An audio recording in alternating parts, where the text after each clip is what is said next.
আসসালামু আলাইকুম রহমতুল্লাহ। ভিউয়ার্স কেমন আছেন? আশা করি আলহামদুলিল্লাহ ভালো আছেন। এখন আপনাদের সামনে কথা বলবো বিকাশ দিয়ে কিভাবে প্রিপেড মিটারের টাকা রিচার্জ করা যায়। এখন আমাদের প্রত্যেকের ঘরে ঘরেই কম বেশি প্রিপেড মিটার আছে, তো আমরা আজকে দেখাবো কিভাবে প্রিপেড মিটারে টাকা রিচার্জ করা যায়। প্রিপেড মিটারে টাকা রিচার্জ করতে হলে আমাদের বিকাশ অ্যাকাউন্টে প্রবেশ করতে হবে। আমরা আমাদের বিকাশ অ্যাকাউন্টে প্রবেশ করলাম। প্রবেশ করার পরে পে বিল অপশনে ক্লিক করার পরে বিদ্যুৎ বিদ্যুৎ সিলেক্ট করার পরে আমাদের বিদ্যুৎ হইতেছে আপনার বিপিডিবি পোস্টপেড। আমাদের কিশোরগঞ্জে বিপিডিবি পোস্টপেড। আপনারা ডেস্কো নেস্কো আপনারা অনেক ধরনের বিদ্যুৎ বিল দিতে পারবেন।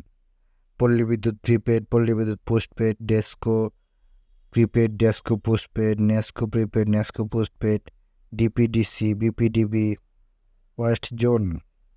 তো আমারটা বিপিডিবি প্রিপেড। এই যে বিপিডিবি প্রিপেড সিলেক্ট করলাম।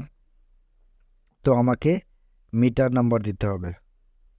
ভিডিও শর্ট করার উদ্দেশ্যে আমি মিটার নাম্বারটা এখানে কপি করে দিলাম। তো আপনি এরপর আপনার কন্ট্যাক্ট নাম্বার দিবেন। কন্ট্যাক্ট নাম্বার দিয়ে দিলাম। এখন পে বিল করতে এগিয়ে যান, এখানে ক্লিক করব। পে বিল করতে এগিয়ে যান, দিলাম। এখানে টাকার পরিমাণ লিখতে হবে, আমি কত টাকা রিচার্জ করব। 1000 টাকা দিলাম। দেওয়ার পরে এই যে তীর চিহ্নটা, এই তীর চিহ্নটাতে ক্লিক করলাম। ক্লিক করার পরে পরের ধাপে যেতে ট্যাপ করুন। পরের ধাপে গেলাম।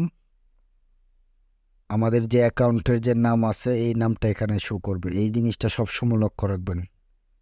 অ্যাকাউন্টের নাম আর হচ্ছে ফোন নাম্বার, এই দুটো জিনিস অবশ্যই লক্ষ্য রাখবেন, কারণ ফোন নাম্বার যদি ভুল হয় তাহলে অন্য নাম্বারে আমার মিটার টোকেন নাম্বার চলে যাবে।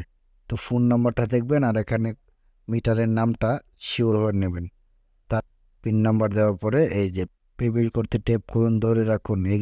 এইখানে ক্লিক করে ধরে রাখার পরেই আপনার পে বিল সম্পন্ন হয়ে যাবে। আপনার ফোনে ফিরতি SMS আসবে। এই SMS এর মধ্যে এরকম মিটার টোকেন দেখাবে। আপনার এরকম মিটার টোকেন দেখাবে, এই যে successful your BPDB prepaid metre token is. এই ইজের পর থেকে আপনার 20 সংখ্যার নাম্বার টাইপ করলেই আপনার পে বিল হয়ে যাবে। ভিউয়ার্স, যদি আমার চ্যানেলটি ভালো লেগে থাকে অবশ্যই আমার চ্যানেলটি সাবস্ক্রাইব করবেন, বেল আইকনটি প্রেস করে রাখবেন যাতে পরবর্তী ভিডিওগুলো দেখতে পারেন। আর যদি ফেসবুক থেকে আমার ভিডিওগুলো দেখে থাকেন তাহলে অবশ্যই লাইক, কমেন্ট এবং শেয়ার করতে ভুলবেন না। ধন্যবাদ সবাইকে।